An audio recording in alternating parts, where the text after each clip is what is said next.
Bonsoir à tous et bienvenue dans notre nouvelle rubrique au top de sa foi en Christ.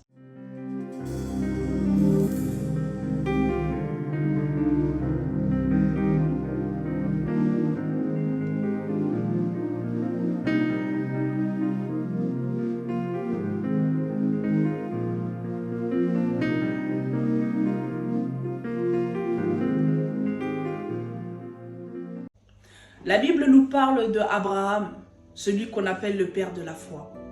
On sait ce que l'Éternel a fait avec cet homme. Mais remarquez que les débuts ont été assez bizarres. L'Éternel se révèle à Abraham. Il dit à Abraham, quitte ta famille, quitte ta patrie, quitte ton pays et va dans le pays que je te montrerai. Abraham décide de quitter sa famille, décide de quitter son pays.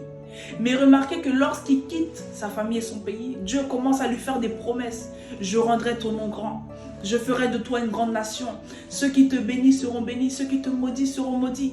Ta postérité sera semblable aux étoiles du ciel. Mais remarquez que Abraham, de son vivant, la seule promesse qu'il a vécue, c'est lorsqu'il a eu Isaac dans sa vieillesse. Pourtant, malgré que Abraham ne soit plus, Dieu a accompli toutes les promesses qu'il a faites à Abraham. La preuve, toi et moi, nous faisons partie de la postérité d'Abraham. Voire même, je dirais mieux, toi et moi, nous faisons partie de la promesse que Dieu a faite à Abraham. Pour te dire que Dieu rémunère celui qui le cherche, mais il devient le consommateur de celui qui a la foi. Mais il y a une chose que Dieu surveille méticuleusement. Il y a une chose auquel Dieu marche constamment derrière jusqu'à son accomplissement, c'est sa parole. Parce que Dieu n'est pas un menteur. Dieu n'est pas un menteur. Dieu t'a accordé des grâces, Dieu t'a accordé des bénédictions, des promesses, mais il ne viendra pas te les donner en main propre.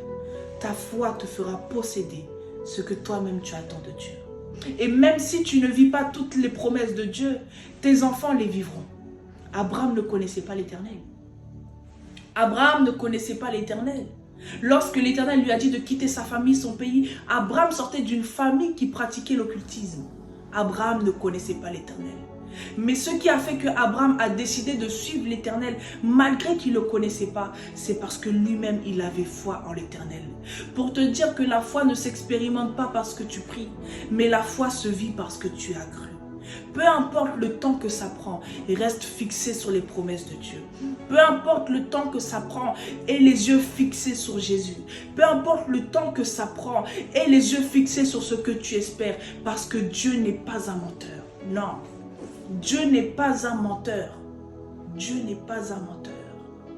Ce qui fait que ta foi se déstabilise à chaque fois, c'est ce que tu entends, mais surtout ce que tu vois. Voilà pourquoi la Bible dit que nous ne regardons pas à ce qui est visible, mais nous regardons à ce qui est invisible. Parce que ce qui est visible est passager et ce qui est invisible est éternel. En vérité, il n'y a aucune situation qui est plus grande que ta foi lorsque toi-même tu décides de vivre par la foi. Aucune. Aucune situation est plus grande que ta foi lorsque toi-même tu décides de vivre par la foi. Tu te laisses submerger par les circonstances de la vie. Tu te laisses submerger par les situations que tu vis. Tu te laisses abattre par les mauvaises nouvelles que tu entends. Tu te laisses abattre par la maladie que tu es en train de traverser parce que toi-même tu crois que ce que tu es en train de vivre est plus grand que toi alors que ta foi attend que tu déclares pour pouvoir agir. Ta foi dépend de toi. Ta foi dépend de toi. Mais est-ce que toi-même, tu as la foi? Dieu n'est pas un menteur, mes amis. Dieu n'est pas un menteur. Ce qu'il dit, il le fait. Ce qu'il dit, il accomplit. Voilà pourquoi la Bible dit que lorsque l'Éternel déclare une parole, sa parole ne retourne jamais à lui sans avoir accompli ce pourquoi elle est sortie. Parce que Dieu surveille méticuleusement sa parole. Dieu marche derrière sa parole jusqu'à l'accomplissement. Parce que Dieu n'est pas un menteur. Ce qu'il dit, il le fait. Mais pour posséder, cela demande ta foi. Mais est-ce que toi-même tu as la foi? Que Dieu te bénisse. Shalom.